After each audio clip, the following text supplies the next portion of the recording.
திண்டுக்கல் மாவட்டத்தில் நடக்கக்கூடிய அனைத்து ஜல்லிக்கட்டோட டீட்டெயில்ஸும் நான் உங்களுக்கு ஷார்ட்ஸில் போட்டிருந்தேன். திண்டுக்கல் டிஸ்ட்ரிக்டில் நடக்கக்கூடிய ஜல்லிக்கட்டோட டோக்கனை கேட்டு எல்லா நண்பர்களும் எனக்கு மெசேஜ் பண்ணியிருந்தீங்க. எல்லாருக்கும் ஒரே பதில் தான். எல்லாமே ஆன்லைனில் மட்டும் தான் ரிஜிஸ்ட்ரேஷன். உங்களுக்கு டோக்கன் வேணும் அப்படின்னா ஆன்லைன்லேருந்து அவங்க சூஸ் பண்ணுறது கமிட்டி சைட்டில்.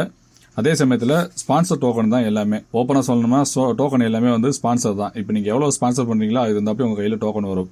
ஜல்லிக்கட்டுங்கிறது பழைய மாதிரி ஊர்ல இருந்து இந்த மாடு வேணும் இந்த மாடு வேணுங்கிற இது மாதிரி இப்போ ஸ்பான்சர் பண்றவங்களுக்கு டோக்கன் கையில போயிடும். அதே மாதிரி இடையில இருக்கவங்க அவங்க டோக்கன் புறம் போயிடும். ஸோ நீங்க டோக்கன் கன்சிடர் பண்ணணும் அப்படின்னம்னா அந்த ஊருக்காரவங்கள்ட்ட தான் நீங்க கன்சிடர் பண்ற மாதிரி வரும். இது சொல்றதுக்கு எங்களுக்கே கொஞ்சம் சங்கடமா இருக்குது. ஏன்னா நாங்களும் மாடு வச்சு அனுபவப்பட்டதுனால தான் இந்த விஷயத்தை நான் உங்களோட ஷேர் பண்ணிக்கிறேன். டோக்கன் எல்லாமே ஆன்லைன்ல போட்டிருக்காங்க ப்ரோ. அதே மாதிரி மாடு பிடிக்கிறவங்களுக்கு ஆன்லைன்ல தான் ரிஜிஸ்டர் பண்ணணும். இருவருக்குமே ஆன்லைன்ல மட்டும் தான் ரிஜிஸ்ட்ரேஷன். மாட்டை பொறுத்தளவு டோக்கன் யாரையும் நீங்க கேட்கறதோட அந்த ஊருக்காரவங்களை கேட்டா தான், அப்படி இல்லைன்னா அங்க ஸ்பான்சர் பண்றவங்களை நீங்க கேட்டீங்கன்னா தான். 2 வருஷமாவே பாத்தீங்கன்னா டோக்கன் எல்லாமே ஆன்லைன்ல வந்ததோட தாண்டி ஸ்பான்சர் டோக்கன் வந்துருச்சு. ஸோ மாடு வச்சிருக்கவங்க என்னன்னா இங்க இருந்து போய் ஒவ்வொருத்தரே கெஞ்ச வேண்டிய ஒரு சூழ்நிலை. இதை விட ஒரு கொடுமையான விஷயம் எதுவுமே கிடையாது. ஏன்னா நீங்க 2000 ரூபாய் 3000 ரூபாய்க்கு ஸ்பான்சர் பண்றவங்களுக்கு ஒரு டோக்கன் வரும். அந்த டோக்கன் யாரு கொடுப்பாங்கன்னு தெரியாது. வியாபாரமா போயிட்டு இருக்குது. இருந்தாலும் நீங்க முடிவு பண்ணிக்கோங்க. டோக்கன் எல்லாமே ஆன்லைன்ல போட்டுருவாங்க. ஆன்லைன்ல இருந்து நீங்க டவுன்லோட் பண்றது உங்களுக்கு செலக்ட் ஆகுது அப்படின்னா உங்களோட லக்கு தான்.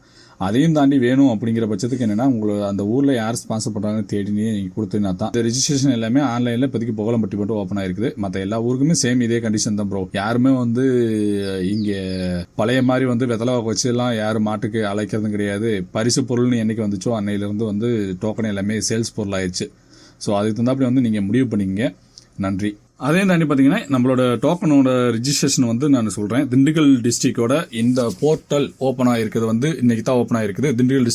திண்டுக்கல் டிஸ்ட்ரிக்ட் ஜல்லிக்கட்டு 2024 ஓபன் பண்ணீங்கன்னா மேல இருந்து ஒரு 2-3 வெப்சைட் ஓபன் ஆகும். அதுல ஃபர்ஸ்ட் வெப்சைட்டா இருக்குது திண்டுக்கல் ஜல்லிக்கட்டு அப்படின்னு இருக்கும். திண்டுக்கல் டிஸ்ட்ரிக்ட் இருக்கும். அதை ஓபன் பண்ணி உள்ள போனீங்கன்னா ஃபர்ஸ்ட் இருக்கிறது காளையோட பேரு, காளையோட ரிஜிஸ்ட்ரேஷனுக்காக. ரெண்டாவது இருக்கிறது மாடு பிடிக்கிறவங்களோட ரிஜிஸ்ட்ரேஷன் விழுந்திருக்கு.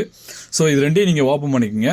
ஓப்பன் பண்ணிட்டு நீங்க மாடு வச்சிருந்தீங்கன்னா மாட்டுக்குடி ரெஜிஸ்ட்ரேஷன் பண்ணுங்க. இதுக்கு காலை வச்சிருந்தீங்க காலை. இப்போதைக்கு புகழப்பட்டி மட்டும் தான் ஓப்பன் ஆயிருக்குது. அடுத்தடுத்து ஒவ்வொன்றும் ஓப்பன் ஆகும்போது நான் உங்களுக்கு இன்ஸ்டாகிராம்லையும் யூடியூப்லையும் நான் உங்களுக்கு ஷார்ட்ஸாகவும் மேக் பண்ணி போடுறேன். ஸோ சேனலை சப்ஸ்கிரைப் பண்ணி வச்சுக்கோங்க. யூடியூப் பொறுத்தளவு நம்ம சேனல்ல தளவுவாடி வீடியோஸ் மட்டும் தான் வந்துட்டு இருக்கும்.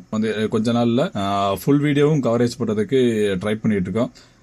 இரவுக்கும் தளவுவாடி எப்பயுமே கடைசியா கலெக்ஷன் பாயிண்ட் தான் எப்பயுமே ஜல்லிக்கட்டுலயே ஹைலைட்டா இருக்கக்கூடிய இடம். 2 பக்கமுமே ட்ரை பண்றோம். ஸோ நீங்க சப்ஸ்கிரைப் பண்ணிக்கங்க. இன்ஸ்டாவிலும் அதே மாதிரி ஃபாலோ பண்ணிக்கங்க. நான் ஒவ்வொரு ஊரோட அப்டேட்டும் கொடுக்குறேன். திருச்சி மாவட்டத்தில் அடுத்தடுத்து வரக்கூடிய ஒரு 5-6 ஜல்லிக்கட்டோட நோட்டீஸ் அனுப்பிச்சிருக்காங்க.